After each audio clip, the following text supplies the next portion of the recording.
Big changes could be coming to what you can and cannot buy with food stamps. Governor Bill Lee sent waivers to the federal government asking to exclude sodas and candies from SNAP benefits. Good evening and welcome to News 2 at 5. I'm Bob Mueller. The governor says it isn't just about health, but also about saving money.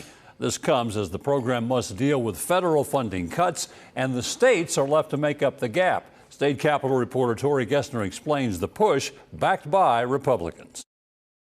It's a swap on Tennessee's food stamp menu, potentially banning people from using their SNAP benefits to buy candies and sodas. Can you imagine a family just dealing with 5 kids or 4 kids and they can't get no junk food? The idea isn't new. Republican lawmakers pushed a bill to do just that this legislative session. If someone wants to spend their own money on Cokes and candies, they can knock themselves out. But anytime somebody participates in a government program, we have a say in what that money is spent on. It passed in the House, but stalled in the Senate. And it wasn't super popular among some in the public. Despite that, Governor Bill Lee is now going straight to the feds, requesting a waiver to prevent SNAP recipients from using their benefits on candies and sodas, and let them buy healthy, prepared foods like rotisserie chicken instead.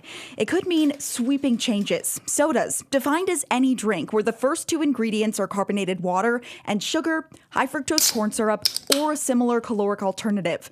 Candies, any food with sugar, corn syrup, high fructose corn syrup, or another similar caloric alternative as the first ingredient. Health choices are individual choice, and who are they to legislate morality? Governor Lee says it's about saving money and making sure Tennesseans are healthy, writing in a statement in part, quote, "Tennessee is leading the nation in creating innovative solutions to enhance quality of life, and I'm proud to continue our legacy of responsible fiscal stewardship while also delivering nutritious food choices for hardworking families." The request now on the federal government's plate. Reporting in Nashville, I'm Tori Gessner. 12 states have received federal waivers to change how SNAP benefits are used. The majority banned sodas and candies, but states like Florida also banned prepared desserts.